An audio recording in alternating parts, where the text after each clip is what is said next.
loop kicks in. AI better. I think that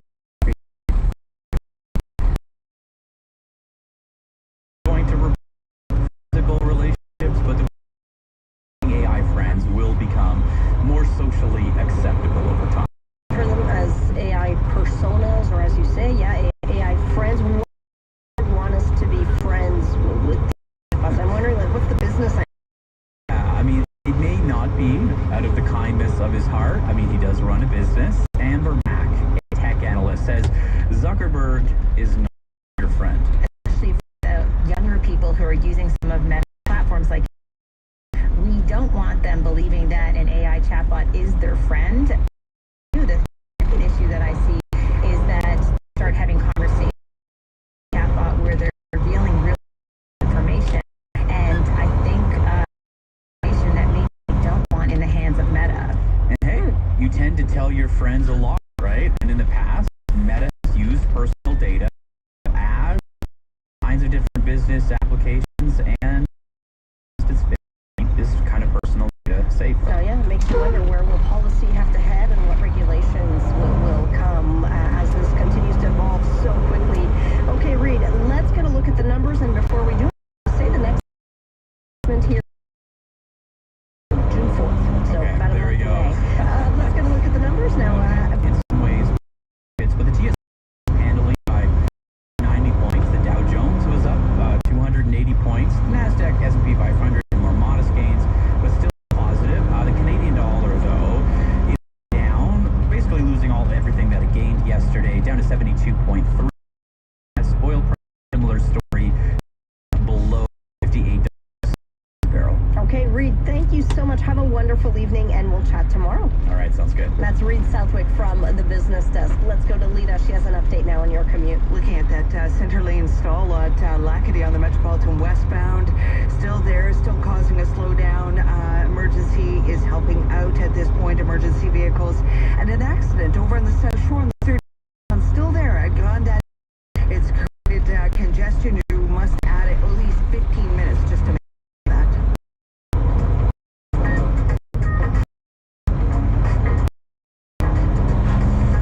Temperature holding steady. It's 20 degrees right across the greater Montreal area. Some scattered showers tonight and tomorrow. Mainly cloudy, much cooler tomorrow, 12 degrees.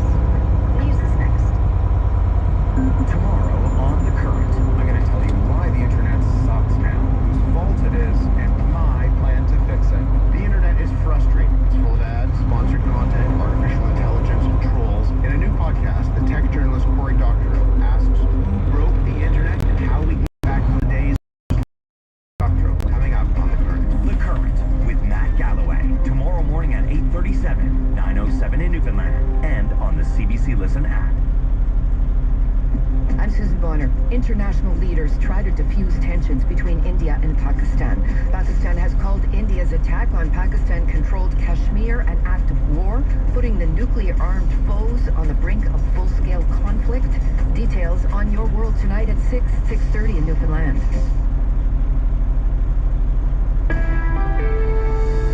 From CBC News, The World This Hour, I'm Julianne Hazelwood. Prime Minister Mark Carney updated premiers today on his high-stakes meeting with U.S. President Donald Trump. While tariffs weren't lifted, provincial leaders are optimistic progress is being made. Olivia Stefanovich reports. We were all grateful that the meeting went the way that it did. BC Premier David Eby says First Ministers are breathing a sigh of relief. Thankful yesterday's meeting the Oval Office didn't set back Canada-U.S. relations any further. We feel, though, like, a good friend is in a bad relationship right now. There are signs the relationship is on the mend. We're honored to have Prime Minister Mark Carney with us. The White House released a flattering video following Carney's visit with U.S. President Donald Trump. Ontario Premier Doug Ford says it's a positive sign. It's good for the country. It's good for the U.S. Carney and Trump are scheduled to meet again next month at the G7 summit in Kananaskis, Alberta. Ahead of the high-stakes discussion, the Prime Minister will meet premiers in person on June 2nd in Saskatoon. Olivia Stefanovich, CBC News, Ottawa. RCMP say they're scaling back the search for two missing children in northeastern Nova Scotia after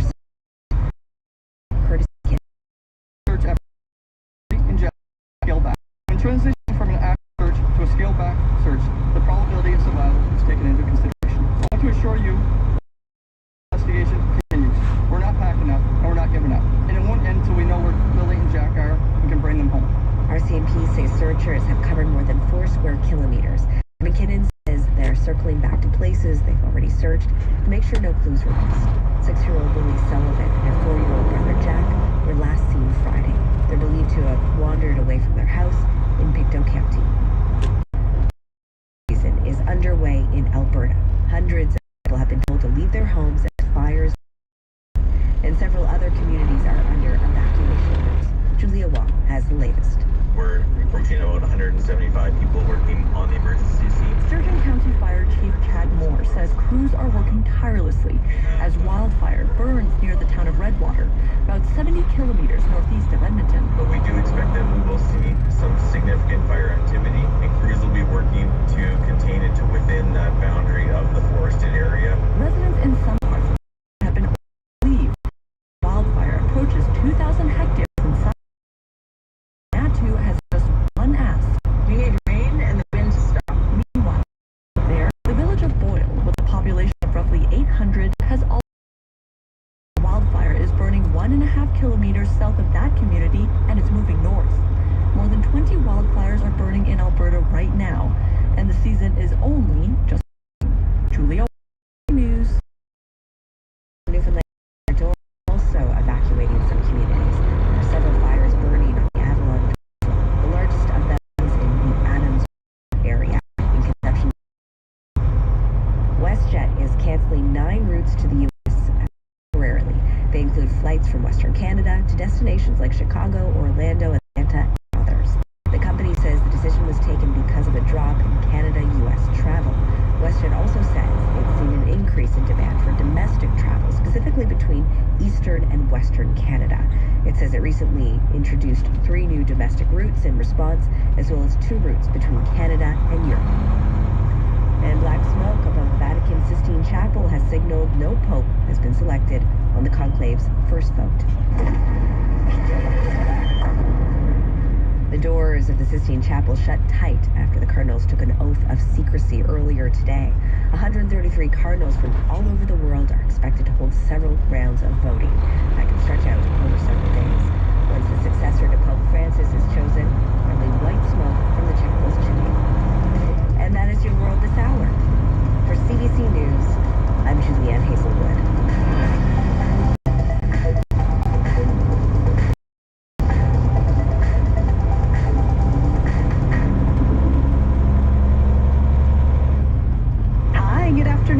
Welcome to the last hour of the program. I'm Sabrina Marandola, and coming up here between now and 6 o'clock, the Quebec government wants tighter rules for safe consumption sites, and so it tabled a new bill. We're going to tell you what measures this bill would change if it were to be adopted, and we'll get reaction on that. Plus, with all eyes on the conclave in Rome, how does the Vatican manage its finances? Our money guy, Bruce Sellery, he thought he would take a look at the financial aspect of the Vatican, and he's done some research, and he has some interesting facts to bring us. So that's coming up as well before the end of the show. Let's do it. Let's go.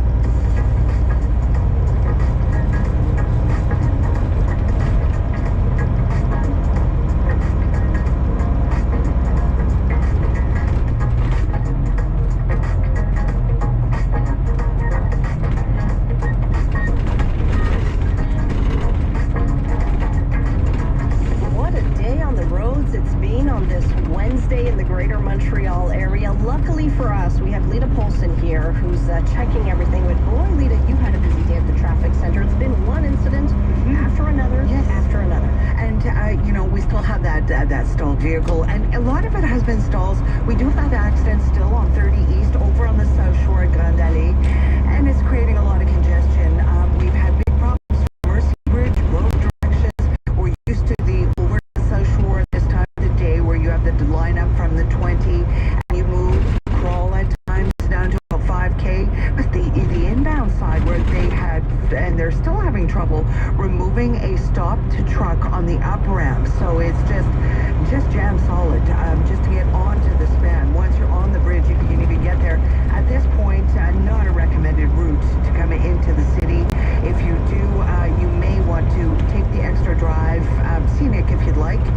going to take the 15 over to the Champlain Bridge, you could take the 30, but there is that jam up just before Highway 10 on Highway 30 as you head the eastbound direction, of course, because of that accident at Grande Allée. So where are you going to go? I'd say stick to either, or Tachereau for that matter, the 134, some people call it, or the 132. Get onto the Champlain Bridge. That'll save you a lot of time coming into town and out of town. And not so good for the 15 for the Champlain Bridge. What's really good in that area is the REM today has been functioning very well from Gare Centrale right over to Brossard, and no complaints for the metros and no major complaints for the EXO trains. At least Vaudreuil, Hudson, Candiac, those two are working well. Mascouche, we've had momentary slowdown, and Mont-Saint-Hilaire had also a momentary slowdown of, okay, momentary, I'm talking 5 minutes, but in train terms, from Gare Centrale to Mont-Saint-Hilaire, 5 minutes, not that bad. If you're waiting for someone, that's just an extra bit of Googling and hanging out with us. There you go. Yeah. And it's our pleasure. Yes, and it is. To keep you company, and really our privilege, and thank you for hanging out with us. And Lita, when you're back in the next report, why don't you give us a sneak peek at the weekend closures, because we have a couple of big ones this weekend. So, all right, Lita will be back to help you plan your weekend. It's fun to look ahead to the weekend, even though it is Wednesday here. Going to be looking for plates and new sections of Metropolitan. Metal plates? We're starting to. We'll look for them, and everyone should report. You know, for it. Star 3. The metal plates are various. Thursday week, go out, visit an outing. 19-20 degrees, 19-20 degrees for Mother's Day weekend. Sunny skies for Saturday, sunshine for Sunday, and temperature around 20. And that next week that we just talking about, Monday, 28. Tuesday, 28. So close to 30 degrees starting next week. We'll have closet shuffling to do this weekend, Lita. Yeah, and possibly pulling an air conditioner and putting it in. Possibly. Is it already that time? I guess so, if it's 28. Yeah. We need to get organized. Okay, Lita, thank you so much. Mother Nature here, giving us a heat snap here for next week, 28 degrees early next week. Right now it's 10 minutes past 5 o'clock. The Quebec government hoping to solve cohabitation issues. Social Services Minister Lionel Carman, tabled Bill 103 this week, and it outlines new regulations for supervised consumption sites. So, for example, applications to open a consumption site will now have to go through Santé Québec. That's on top of the federal process that organizations already have to follow. Also, won't be authorized if they're too close to a school or daycare, and so that means some of Quebec's sites will have to close when their permit expires, because right now they are within 150 meters of a school or a daycare. And Jean-Sébastien Fallu is a researcher at Université de Montréal's Institute on Drug Addiction. He says that if some of these supervised consumption sites close, then the whole city could become a public consumption site. I think this legislation is based on political analysis rather than fact-based analysis. We know that safe consumption sites reduce public drug use. So we need more of those services. Well, joining us now is Alex Berthelot, who is the Director of Community Service at Cactus Montreal, and it operates a supervised consumption site just near the Saint Laurent Metro. Alex, good afternoon. Welcome back to the show. Thanks so much for joining us. My pleasure to be here. I wish the circumstances were better. Well, yes, tell me your reaction to this bill here, if it is adopted, because it's just been tabled right now, but what's your overall sense of it? Well, my overall sense of it is it's doubling the administrative hurdles to organizations like ours to deliver an essential service to a very marginalized portion of the community. There's severe health issues that we are addressing, and we are still in the middle of an overdose epidemic. So additional administrative hurdles at our feet is going to complicate things. Are you specifically referring to having to go through Santé Quebec and get approval at the provincial level, even though you already do that at the federal level? Well, exactly. We already go through a very, very rigorous process at the federal level to obtain the right to be able to have these supervised consumption services. We submit our statistics every month to the federal government.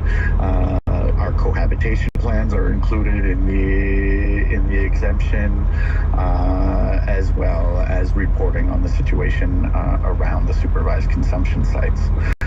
So it's really kind of doubling the administrative hurdles that are being put into place. And I have to be honest here, I 100% agree with Mr. Fallu, who intervened just before. Like, if we start putting more hurdles, it's the opposite than what we need. What we need is more supervised injection sites.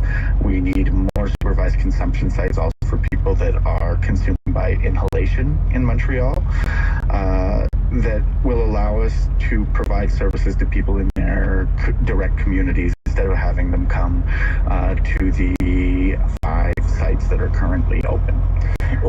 What do you say to the pushback that the government has been getting when it comes to having these sites close to schools and daycares? How important is distance from such institutions, do you think, in ensuring harmonious and healthy cohabitation?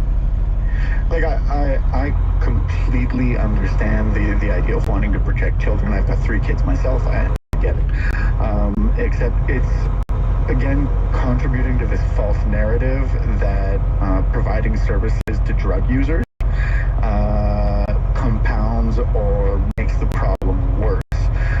When in reality, the service offers of supervised consumption sites like ours are taking people off the streets that are using on the streets and are providing a safe space for them to use, but also a space that isn't in public view, that isn't in the schoolyard, that could be across the street, or in people's stairwells or in public spaces. Alone at Cactus Montreal, we get over 80 visits a day for people using the supervised injection site, with a median use of about 3 injections per visit. So that's about 240 injections that aren't happening in the immediate vicinity of the site, that aren't happening in the community where they're exposing other people and where they're exposing themselves to advanced danger. So that's also over 240 needles that aren't being left in public. So what we really need to do is reframe this discussion and place supervised consumption sites as one of the solutions to this problem and not as something that's contributing to this problem. So what do you think that this bill is missing to hit that tone? I think what this bill is missing is measures to facilitate the implantation of new supervised consumption sites and the funding that is required to run these sites. We're currently experiencing a budget cut. Right, just this year, our main funding source was cut 24% by Santé Quebec, ultimately. And then when you look at all the additional hurdles being placed by Santé Quebec that are asking us to control cohabitation, to substitute ourselves for the city in making sure that the area stays clean and salubrious. And I think kind of the funniest one is expecting us to control the traffic of controlled substances around the site. I mean, every police department in North America has had that same mission for over 100 years, with budgets exponentially larger than ours, and haven't managed to do it. And to me, it's more evidence that prohibition is kind of a failed project. And when we're looking at the needs of the people, is to have multiple services in the areas they live. Like, we don't set up in areas where people aren't using drugs, right? Like, we set up in an area because we've studied the area. We know that there's a lot of drug use already in the area. There's problems associated with that, and we put our services in place to help attenuate the circumstances surrounding cohabitation and to provide a healthier alternative for the people that are using. Alex, you mentioned just at Cactus Montreal, you get about 80 visits per day for I'm wondering how the numbers have shifted, and have you been able to make a dent in the number of drug overdoses just in 2024?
and legal issues. Yeah, it's true. Noted.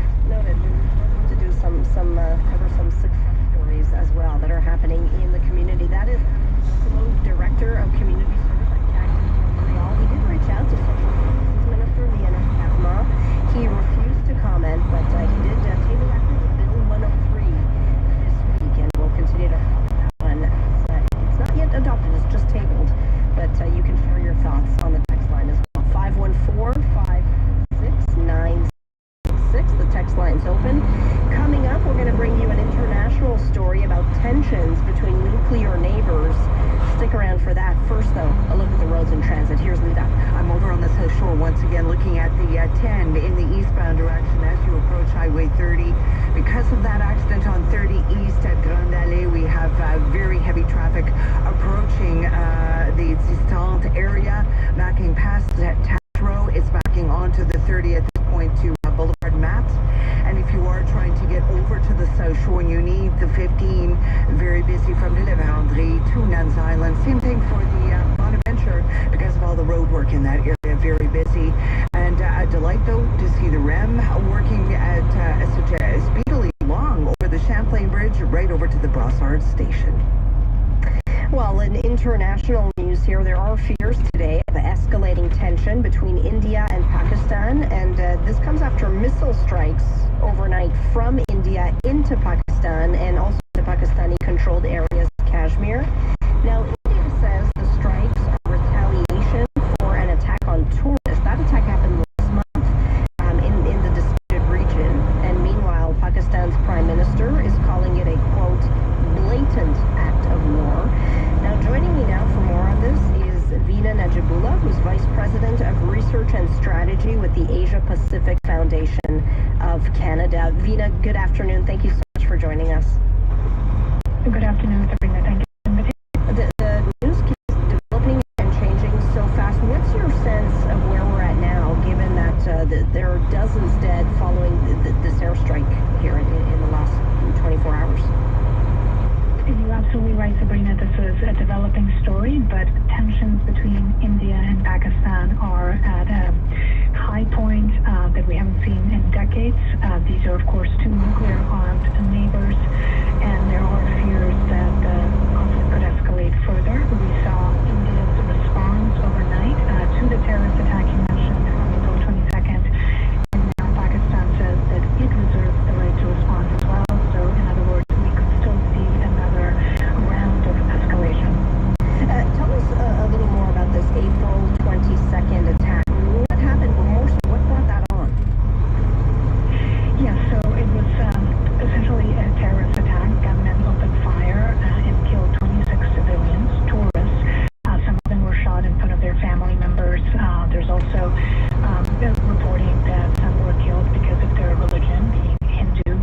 So the massacre essentially shocked and profoundly angered everyone in India. There's been pressure building for a response, and we knew that something was going to happen. I mean, in previous instances, we saw when there had been a terrorist attack, like in 2019, there would be a response from India. So this was anticipated, but again, the scale of what transpired overnight, that's what's different and new this time.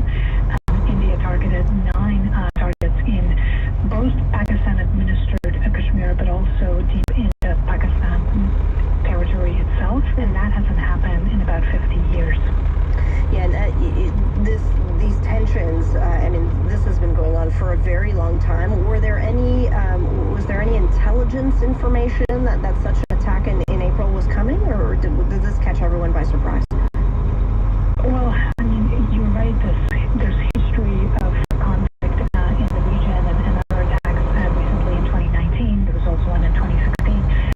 But in the last few years, really since 2021, there's been a bit of a calm, in fact, like a bit of a truce between India and Pakistan, and certainly India's part, the focus had been on kind of normalizing, if you will, the Indian part of Mr. Kashmir, and that's in part why tourists were hit, because there's been a focus on bringing tourists, on bringing economic development and economic activity to that part. So yes, there was a history, but this also comes at a moment of calm, relative calm, that persisted since 2021.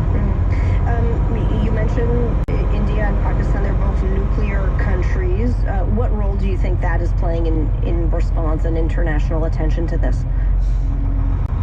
Well, it underscores that the stakes are really high. That's partly why we are hearing leaders from around the world, U.S., France, Japan, Australia, Russia, China, the United Nations in general, all in one word saying that there needs to be restraint and de-escalation. It's very, very rare, Sabrina, to have leaders from Russia, China, U.S., Japan all agreeing on something, and in this case, there is agreement that the world cannot afford another major conflict, that the best thing for obviously everyone in India and in Pakistan, but also for the world, is for this situation to be contained and for this to be de-escalated.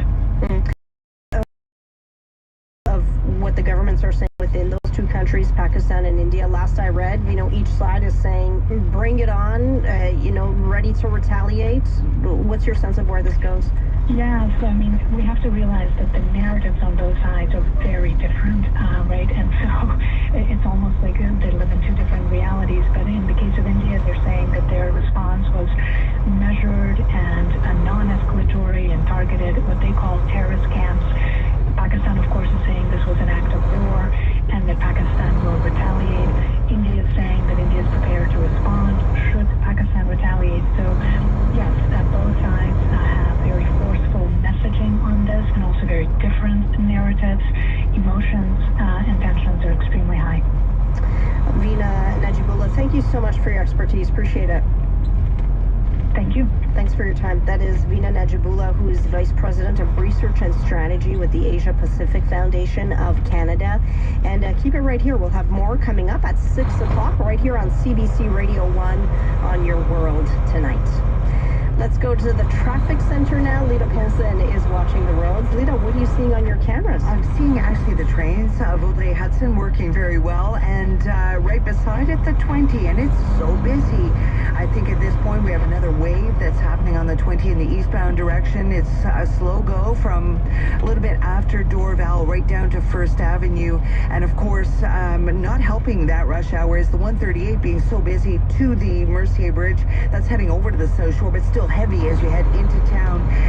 Has not recuperated from earlier problems that we had, and one of the stalls actually still there on the bridge, and really chaotic along the 30 in the eastbound direction as you head towards that accident at Grande Allée. It's off to the right side, still causing excitement, still backing up onto the 10 eastbound to almost Taschereau, and if you're heading towards the South Shore, a good bet would be the Victoria Bridge. Why not? Head over that one, you'll be home, possibly faster than sitting in lengthy traffic on the Bonaventure to the Nuns Island area.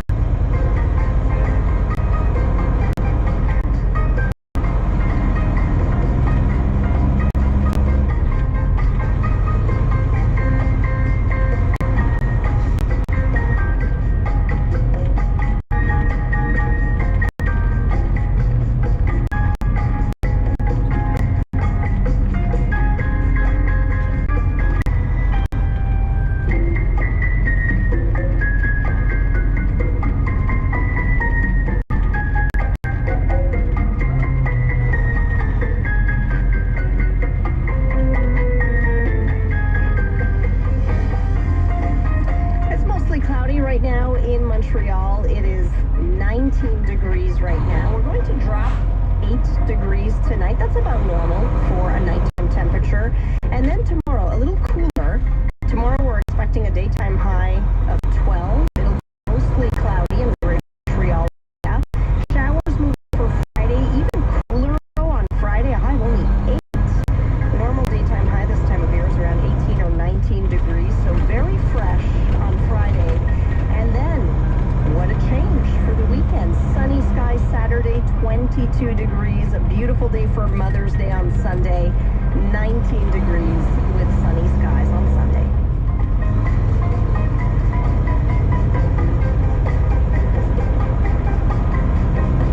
Well, if you're in the Laurentians, maybe along Route 15, expect some showers. You'll come across them near Saint-Jérôme, north of Blainville, Saint-Adèle, raining as well. It's a mix here, some scattered showers continuing this evening.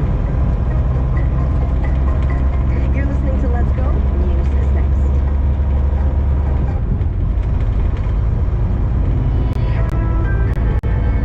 This is CBC News. Good afternoon, it's 5:30. I'm Simon Nakaneshny with your CBC News from Montreal. The CAQ government is setting aside money to fund the complete project to rebuild Montreal's Maisonneuve-Rosemont Hospital. The health minister made the comments after coming out of a cabinet meeting about an hour ago. Christine Dubé says work on the hospital's new parking garage will start in the coming months. That first step is necessary so building can start on the site of the old parking lot. The minister says he was able to find the funds to move ahead by moving around money in the provincial infrastructure budget. We didn't delay, we didn't cancel any project. On the opposite, we confirmed that we'll have about 30 projects that will be continuing. So this is very good news today. Dubé says that money is to complete the planning stages of about 30 other projects across the province, and he says he still expects the complete revamp of Maisonneuve-Rosemont to be finished by about 2035. Meanwhile, Dubé is set to table a bill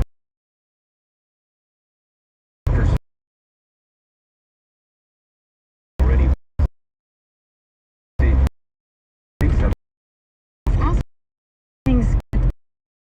His resistance creations family Non négocié.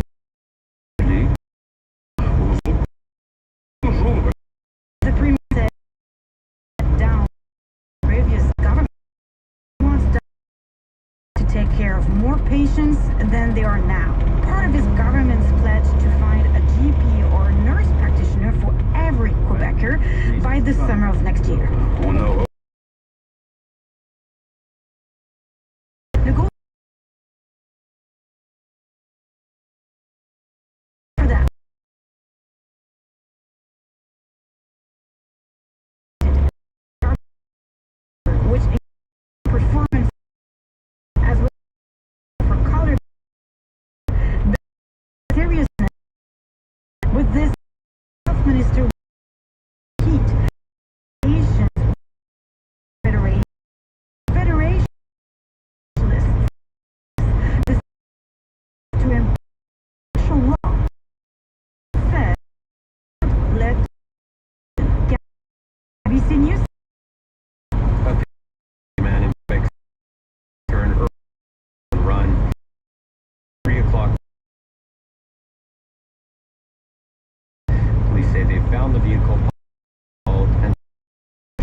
maple syrup producers like herself. She lives in Saint-Hubald and represents producers in the Portneuf region. Duville says right now, Hydro-Quebec's planned route would run a power line straight through her maple grove, forcing her to cut down 2,000 trees and costing her thousands of dollars in revenue. So it is years of gardening in the maple farm that we are losing there. It takes about 50 years for a maple tree to grow. Duville says the line would affect at least 15,000 of them in the region. She says producers could technically buy more land and set up their taps elsewhere, but it wouldn't be easy. If we cut it, it's really hard to find other taps around there. And says the cost of installing the taps and the tubing can add up to an expensive bill. Hydro-Quebec says the route for its power line isn't set in stone and that consultations are underway. It says it recognizes the importance of avoiding maple groves in Portneuf, but that doing so will be hard because of how many there are. Myrina Lévesque, CBC News, Quebec City. And finally, Place Belle will be packed full of excited fans tomorrow night as the Montréal Victoire take on Ottawa in Game 1 of the playoffs. The Pro Women's Hockey Club placed first overall this season in the PWHL. As they hit the ice today for one last practice, Corbino Duro asked them how they're handling the pressure. As favorites to claim the PWHL's Walter Cup this year, Erin Ambrose says the Victoire are feeling some pressure to deliver. I think more than anything, the pressure is there for us. I think if you ask anybody that's in the playoffs, they want to win the Walter Cup. In the PWHL, 4 out of the 6 teams make the postseason. It's a best-of-5 series, so the first team to win 3 games moves on. The first-place team gets to pick their first-round opponent. Montreal chose Ottawa, partly because of the shorter travel, but also because as a team they beat 4 out of 6 times this season. Kayla Barnes says they won't take Ottawa lightly. The regular season doesn't really matter. It's a whole new season now that we're entering the playoffs, so I think it's going to be, right down to the wire. Everyone's going to be fighting for their lives, so I think it's going to be pretty intense. The Victoire are looking for a better outcome than last year, swept by the Boston Fleet, losing every game in overtime. Turning the page on that starts with Game 1 in Laval tomorrow night. Corbino Duro, CBC News, Montreal. And that was the CBC News. Thank you very much, Simon Akineshny from the CBC Montreal newsroom. Simon, we're all watching, all eyes on the Vatican here. We're watching the conclave. We had the first ballot, first vote this afternoon, just as our show was starting, right at 3 o'clock. We got the black smoke. No surprise there. No surprise. We're not expecting a pope on the first ballot. That would be something. I hear there will be 4 rounds of voting tomorrow. Okay. So we'll see maybe a pope by tomorrow. But everyone's kind of looking at this through their own lens, and that includes Bruce Sellery. He decided to take a money point of view, financial point of view. He's not betting on the pope. He's not betting, no. But he has done some research and looked into the assets of the Vatican. Who manages the money? Does the Pope manage the money or not? How much is the Vatican worth? So he has some answers there, and he'll give us a financial look at the Vatican. Yeah, well, that's fascinating. I know there's been a lot of interest in that for very many reasons. But then, as far as the actual event that is happening now, it seems like it's a fairly big budget affair. Judging by the pictures, there I saw camera shots, pretty beautiful camera shots. Crane shots, the crane cranes shots. are out. They had, it didn't seem like they were skimping on the production value. I like how the chimney is still very humble. Did you see the chimney? True. It's Yeah. so small. It's very dramatic too, the way that they've got the shot. They've had the shot in all the TV stations today, just the chimney shot. Yes. So we'll all be just all eyes on the chimney here. We're just zooming in, and there must be a live cam of it somewhere. The way that we can look at the Falcons at Université de Montréal, I feel like that there is one of these cams of the chimney. I just think, though, for people who are there, they gather in St. Peter's Square. If it's nighttime, you can barely see the chimney. It's so tiny. Would you really see the black smoke coming out? They have a jumbotron, so they're watching it on a screen just like the rest of us. So. They did. I did see, I think, a seagull or something, or a pigeon there earlier. You know, he wanted the spotlight, that seagull. He flew in right in back of the chimney and thought, I'm just going to stay perched here, and the whole world is watching me. He has an ego. It is a dramatic situation. So yeah, and I guess it'll happen overnight, a couple of the boats. With the time difference. Yes. So for example, if that first boat is at 9 a.m. Rome time, it would be 3 in the morning here. Right. So, you know, we never know. We might wake up to some news, a few alerts. You can set your CBC alerts, by the way. If you download the app, CBC News, and set your alerts, you'll wake up to a few notifications of maybe, you know, black smoke. That's it. Another round of voting happens. So we'll be up to date here minute by minute, and maybe it'll happen during our show. Who knows? With 4 rounds of voting coming up tomorrow, we have to be ready. It could happen. 4 in the afternoon. Yes, I was reading there are 4 ballots, unless a pope is elected before a 4th ballot. Yeah. But all right, we'll be watching that. Simon, thank you so much. Yep, talk to you tomorrow. That's Simon Nakaneshny from the CBC Montreal newsroom. Lita, over to you. You're watching your cameras. Yeah, I'm on the Vatican camera. Oh, you found it? Yes, I did. There is a cam that you can watch and watch all the pomp and circumstance and what's going on, and it's a live one, so there's nothing happening now, by the way. So let's just head right over to where there's tons happening. There's a new wave on the Rêve à Saint-Denis. We have many cyclists, 30 to 35 packs. Oh, that's a record, I feel like, so far this season. Yeah, so it is warming up on those bike paths. People head home, and I'm seeing now that we have rush hour on the Rêve Saint-Denis that starts around 5 o'clock and really builds up to about a little bit before 6. And it's just teeming with either, you know, scooters at this point, cyclists, and families. So you can see them, people cycling home with the kids in tow or on one of the certain bikes, the carrier bikes that they have. And right now I'm just looking out at all the different, the Rêves working well. The actual trains are actually very good right now. No complaints on the metros. As far as roads go, a lot of complaining. You can do that on the 25 south to La Fontaine Tunnel, where we still have a 58-minute delay, so it's still lengthy delays.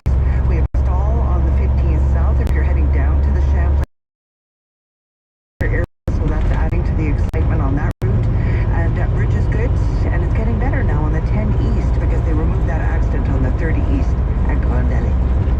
Thanks very much, Lita. We have some scattered showers, mostly right now across the Laurentians. Saint-Jérôme is kind of the cusp, and then north of Saint-Jérôme, you're picking up some showers. These scattered showers should end in the overnight hours, and then tomorrow at sunrise, 5:34 is the sunrise time tomorrow. You might see just a few more scattered showers. Those will taper off by 6 o'clock in the morning. So I'm hoping for a dry commute for you tomorrow morning, and it is going to be a little cooler though. Tomorrow's high is 12 degrees with cloudy skies. More clouds on Friday with some precipitation. Showers on Friday, much cooler. A high of only 8 on Friday before we hit the 20s again. Saturday, 22 degrees with lots of sunshine. Well, turning now to our personal finance column and a look at a major religious institution. So there are about 11 million people in Canada who identify as Catholic. That's according to the latest census from 2021. And right now, cardinals from around the world, they are at the Vatican in seclusion there, and they will choose the next pope. And this is a deeply religious and historic ritual for the Catholic Church, and one that has practical implications too, including how the vast wealth of the Vatican will be managed. So for more on that, has been doing his research, our money columnist Bruce Sellery joins us. Hi Bruce, good afternoon. Hello there. So the conclave, a big event for Catholics around the world. It is, and I want to be respectful of that, right? This is not just any organization choosing its new leader. It is an almost 1,000-year-old ritual that leads to a decision that will set the course for the Catholic Church for years to come. The conclave is about religion, not about revenue. And it is a big organization this new pope will run with a huge number of members. There are almost 1.4 billion baptized Catholics around the world. Okay, and I know you've been doing some research here and looking a little bit at the finances, and here. So how much wealth does the Vatican have? The Vatican doesn't provide detailed reports on its financial assets like, say, a pension would, but the estimates I've seen are in the $10 to $15 billion range. This would include government bonds, gold reserves, and traditional stocks in sectors like banking, insurance, chemicals, and construction.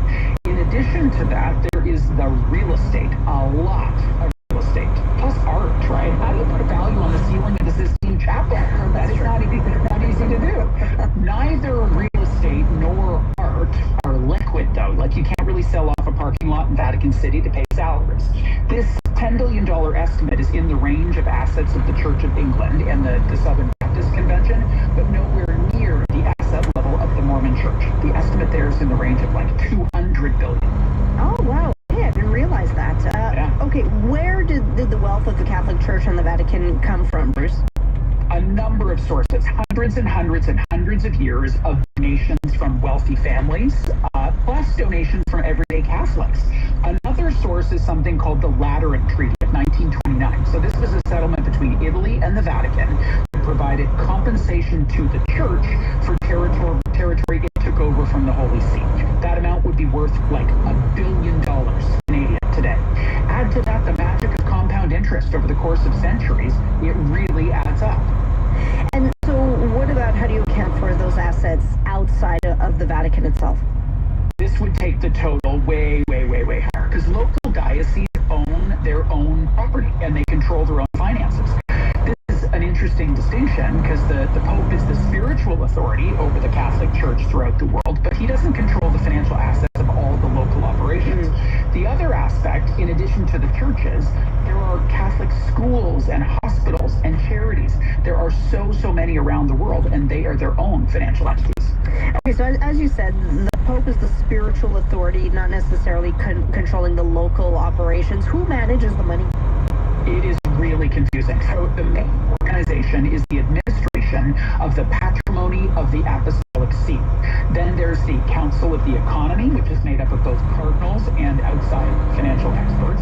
And there's a board of directors for the Vatican Bank, plus the Secretariat of the Economy. It's now headed by a layman. He took over from a priest 3 years ago, and he's effectively the CFO of the Vatican. Then there are a number of other institutions that handle banking operations and financial planning. There was a book, I don't know if you heard about it, 10 years ago maybe, called God's Bankers, and it was a massive bestseller. The New York Times called it a deeply reported and fast-paced expose of the money and the cardinals involved in managing it.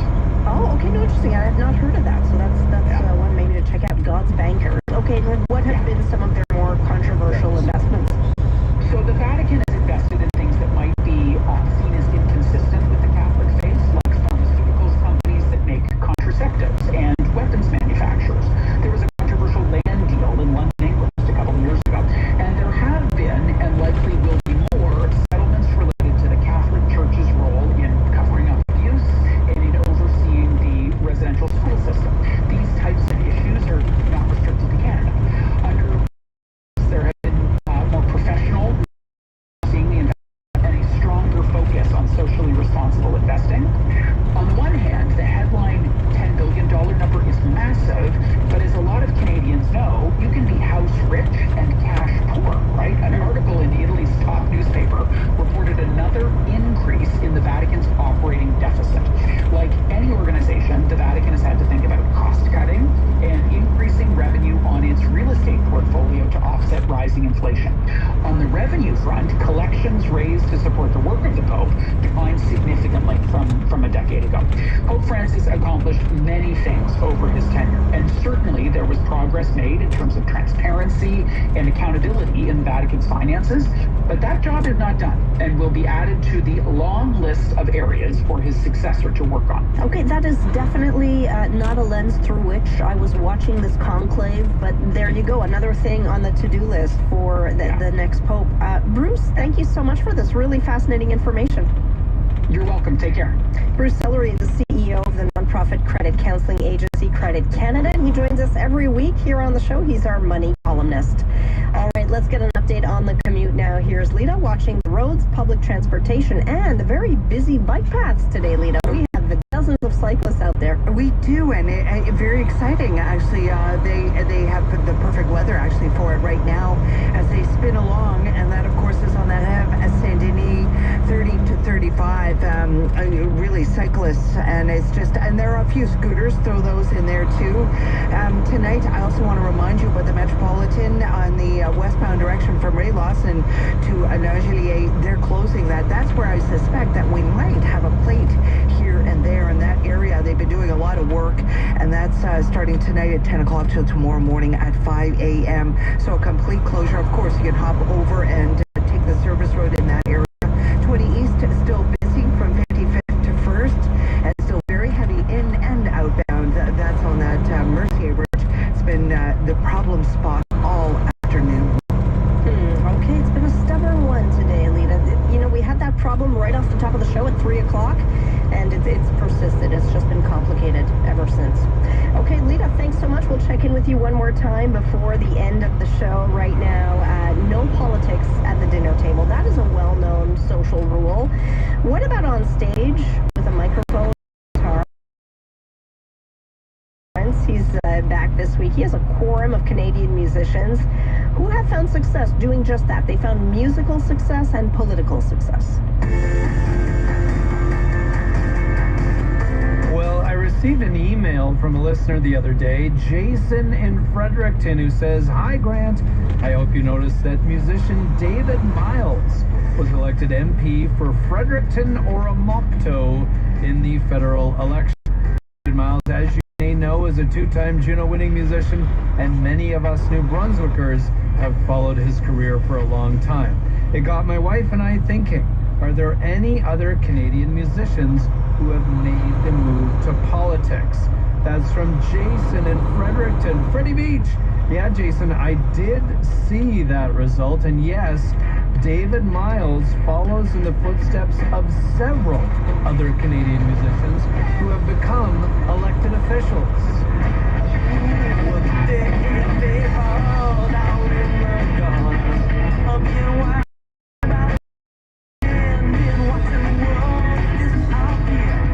From the early 1980s, that is the super cool and politically charged Toronto band L'Étranger, which featured not one, but two future MPs. Charlie Angus was in that band. Charlie Angus recently retired for Timmins, James Bay, Ontario for 21 years. Also in that band, Andrew Cash, who had in L'Étranger, the Cash Brothers, and as a solo musician.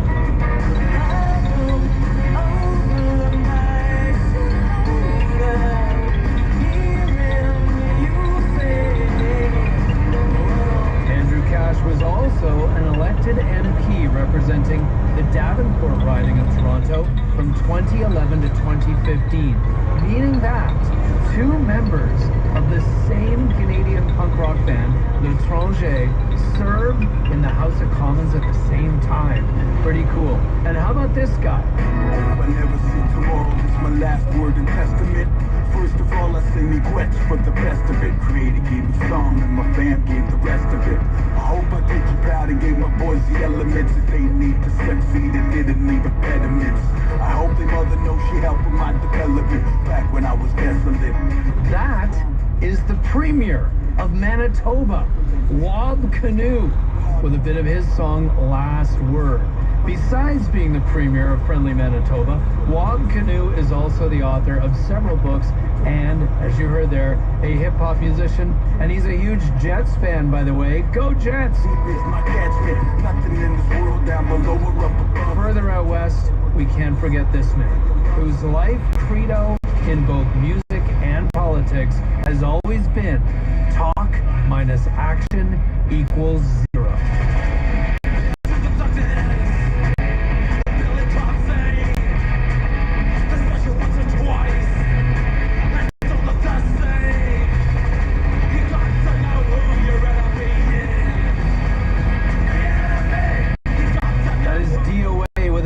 Song The Enemy from 1980, and the founder and lead singer of that band for the past 48 years is Joe Keithley. current elected city councillor in the city of Burnaby, BC since 2018. Which brings us to David Miles. Unless I forgot anyone, let me know. David Miles is likely the highest charting and most commercially successful musician to ever be elected to Canadian public office.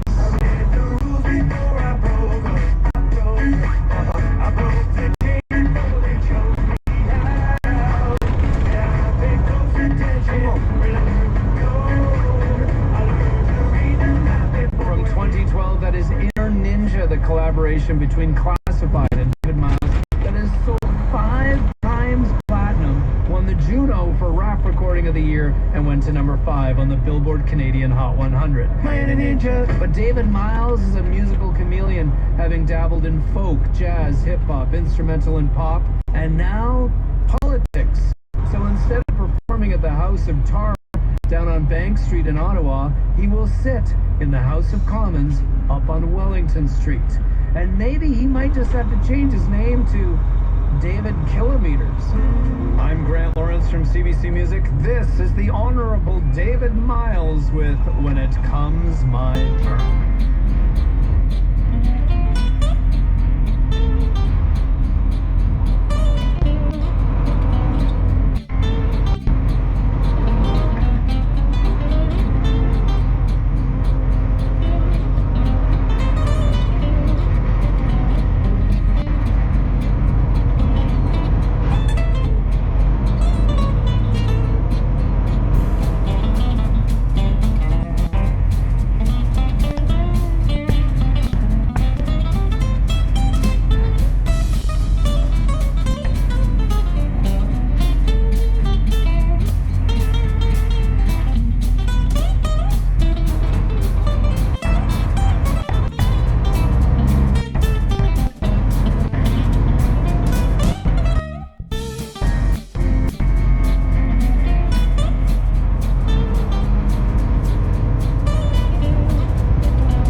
My Turn. Grant Lawrence, host of CBC Music Top 20. He'll be back soon with more on music and more stories to share as well. And stick around as well for his countdown. That's on Thursdays at 6 o'clock, the Top 20 countdown on CBC Music. This is CBC Radio 1. Let's get a last look at the roads from Lita. And finally, especially on the Mercier Bridge, we have a problem. It's been there all afternoon long, and finally just now removed it, so things should clear up. make your life a little bit easier. Also clearing out on the LaFontaine Tunnel, but we're left with a 45-minute delay still heading over to the South Shore, and the 136 in the eastbound direction. That's one of our closures tonight, but Sabrina, it's also going to be one of the closures this weekend in the westbound direction. The 136 will be completely closed from Robert Bourassa right over to Fort, so that might affect your Mother's Day plans. So just keep it in mind. That's for the weekend. As far as right now goes, 136 in pretty good shape in both directions.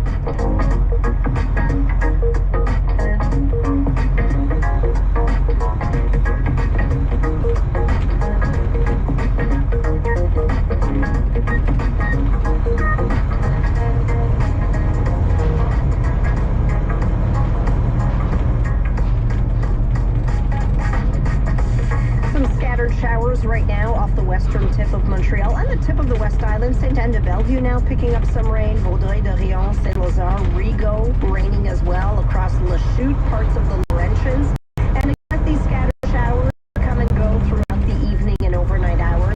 By tomorrow, it dries out. Much cooler though. 12 degrees tomorrow.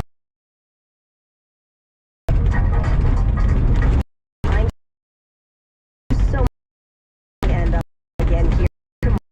Have a wonderful evening. Bye. Tomorrow on Q. What happens when you experience the unthinkable? The songwriter Nick Cave addicted himself to his craft. In a short amount of time, he lost two of his sons. Nick Cave will be here to change his outlook on work, on life, and God. It took a long time for me to fundamentally connect to people. Q with Tom Power. Tomorrow morning at 10:30 in Newfoundland, and on CBC Listen, or wherever you get your podcasts. Your World Tonight is coming up next. Then in half an hour, it's As It Happens. Hi, I'm Chris Houghton. With the conclave underway, speculation over the next pope is rising. We'll hear from one of the creators of Fanta Papal, a fantasy football-style league that lets Italians place bets on the next pontiff.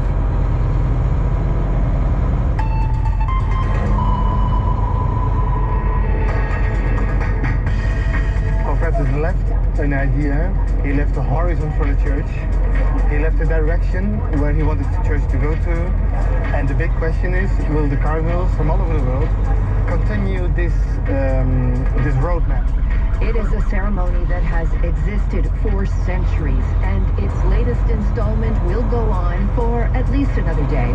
With cardinals sequestered inside the Vatican's Sistine Chapel and the Catholic world focused on its small chimney, black smoke emerged, and the ancient ritual to elect the next pope continues.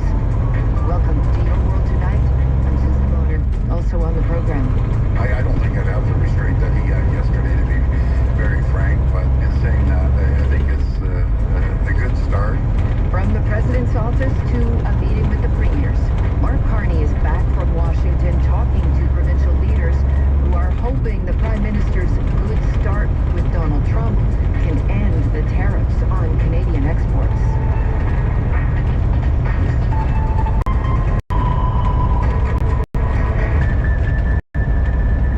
It is the largest and most diverse gathering of Roman Catholic cardinals in history, now locked in the process to elect the next pope and start a new era for one of the oldest institutions in the world. Senior international correspondent Margaret Evans is in Vatican City and has more on how day one of the papal conclave unfolded. The cardinals, the so-called princes of the church, bathed in the red glow of their robes as they filed into the Sistine Chapel and sold history books, tasked at this conclave with choosing the Catholic Church's 267th pope. Aloysius Antonius Cardinalis Tardi. Each taking an oath of secrecy before being locked in to deliberations.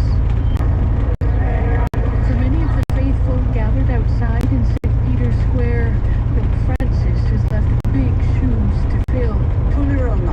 Elena Hermosillo is from Mexico. Everything that goes to the extremes, I'm not good. So I think the track that Francisco was following was fake. Professional pope watchers say the choice of a new pontiff is inevitably a judgment on the legacy of the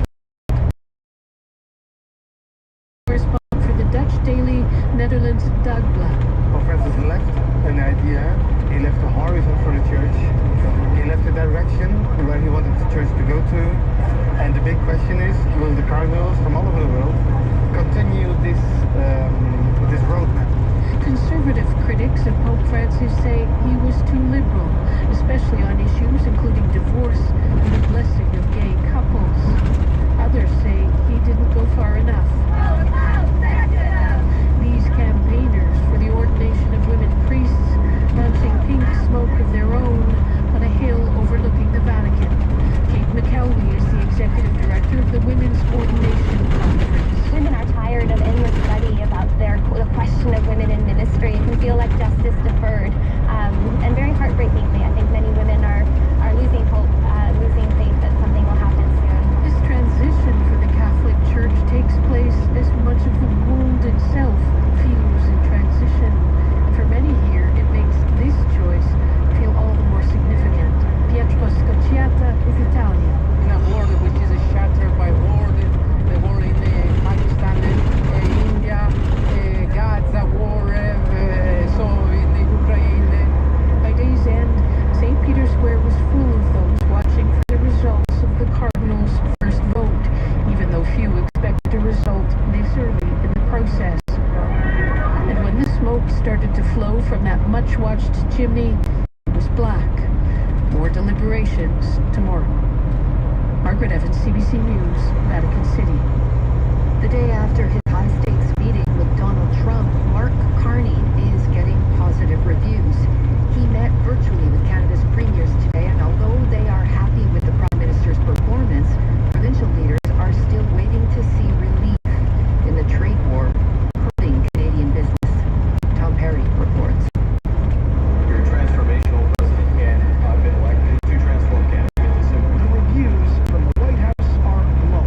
Not long after Donald Trump sat down with Mark Carney, Trump's office posted a highly polished and highly positive video on social media, showing the two leaders shaking hands, laughing, and even sharing one of Trump's trademark thumbs-up gestures, grinning from ear to ear. I like him. You know, he's a nice man.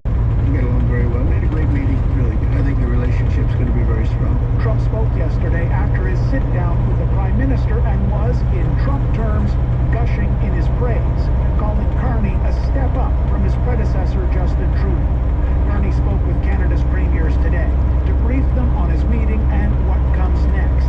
Ontario Premier Doug Ford says to him, Carney's encounter with Trump went about as well as it possibly could. No one expected to sign a deal, but I'll tell you, it was a massive step forward that he went down there, and they seem to be getting along quite well, and I think this is huge to the last Prime Minister. See Premier Fedimi also breathing a sigh of relief over a meeting that could have ended poorly. There's a consensus among the premiers that the Prime Minister did well yesterday, and we were all grateful that the meeting went the way that it did, knowing how some other meetings have gone in that exact same office of other world leaders. But despite all the relief and the kind words from the U.S. president, U.S. tariffs remain in place on Canadian steel, aluminum, and other products. Foreign Affairs Minister Melanie Joly, who was with Carney in the Oval Office yesterday, the goal is to make a stand in the Prime. Why? We President will decide on what the U.S. relationship is. Federal government will keep pushing on with Carney and Trump to meet again next month. The G7 in Canada, with premiers in Saskatchewan prior to that meeting, looking to turn a fresh start with the U.S. president into confidence for and its economy. Tom Perry, CBC News. Yukon's premier stepping aside. Rand says he's also resigning as the territory's leader. He plans to stay on until the leader is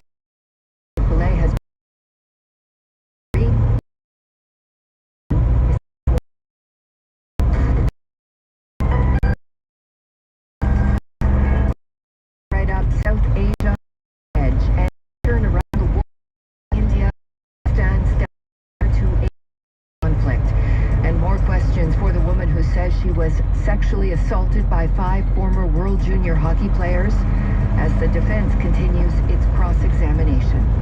Later, we'll have this story. I'm Megan Fitzpatrick in Toronto, where baseball buzz in the city isn't coming from the Blue Jays, but another team that's about to make history. It's very, for the Men's League, and I really love it. Toronto is become the first in a professional men's league in Canada. How the Japanese star is breaking down barriers and inspiring baseball's next generation. Later on Your World Tonight.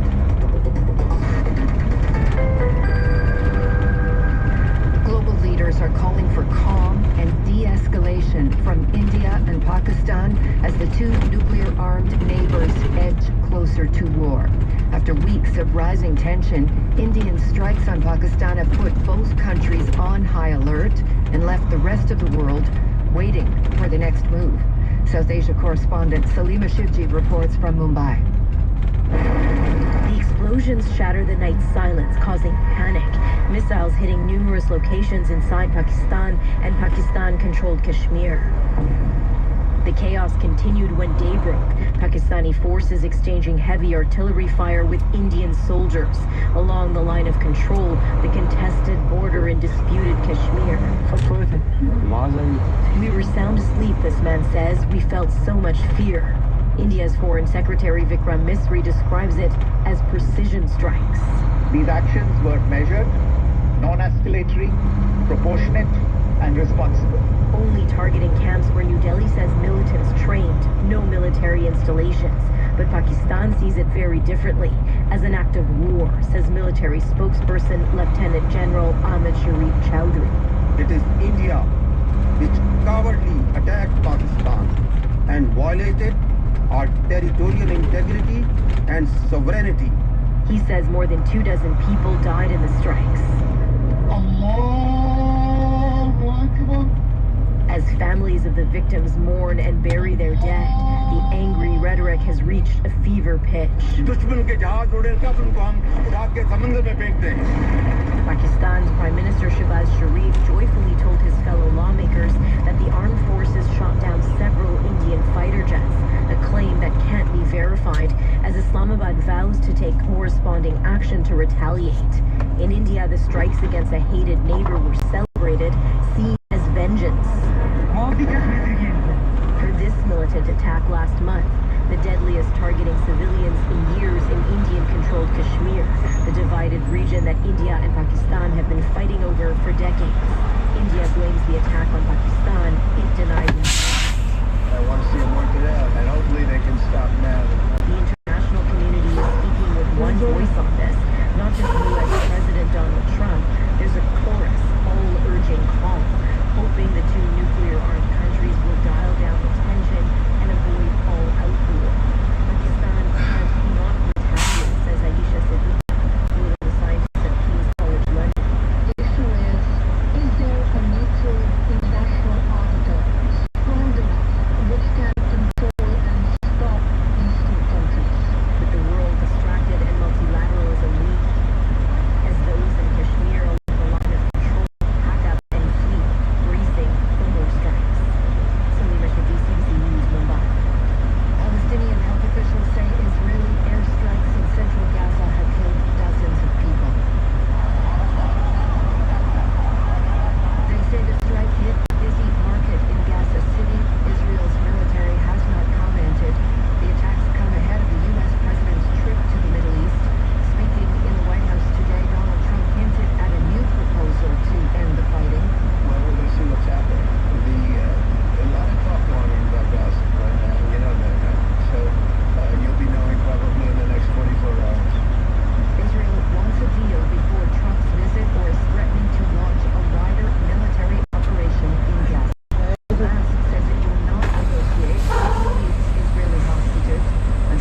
technology analyst Carmi Levy.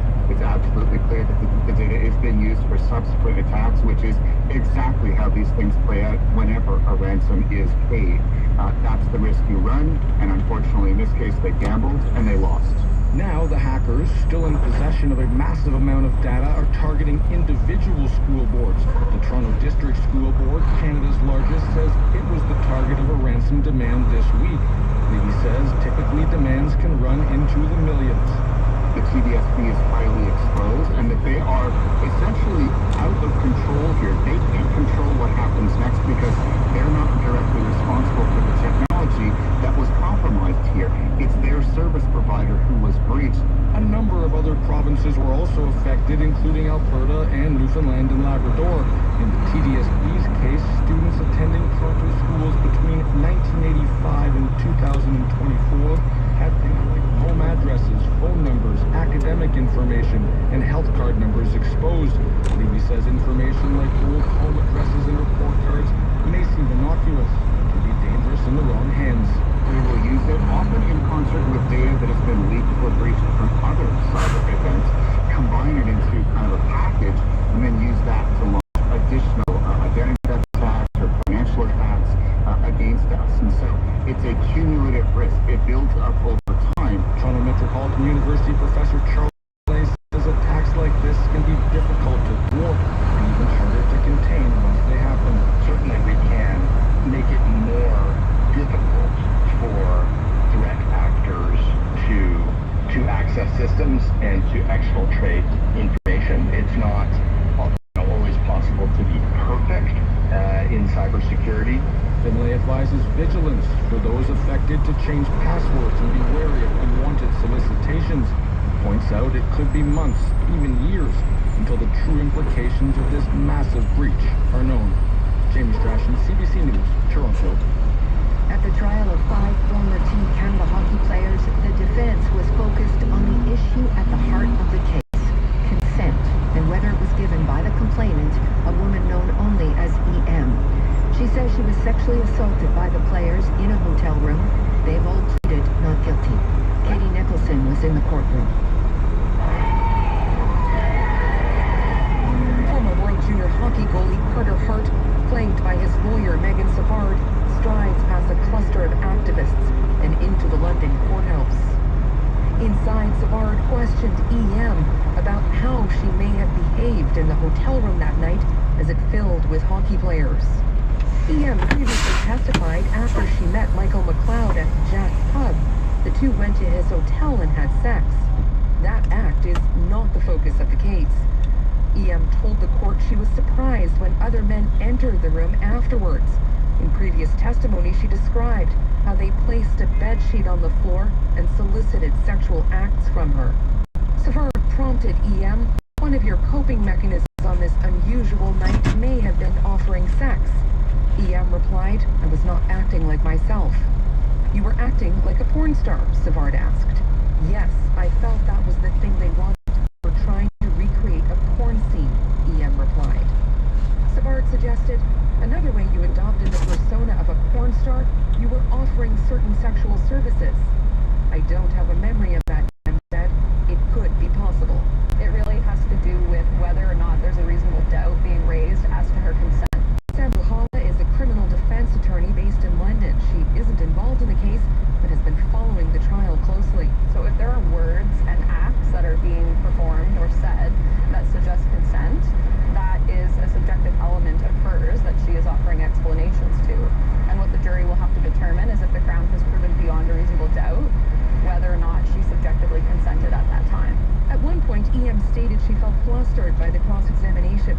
She testified it could have appeared as though she was consenting, but she also repeatedly spoke of feeling disconnected from her body and said she was very drunk and that the men ought to have known that. Savard also pushed EM on how she didn't initially identify Carter Hart as a suspect, noting she at first wrongfully accused 2 others as being in the room that night. EM agreed she did have trouble distinguishing the men.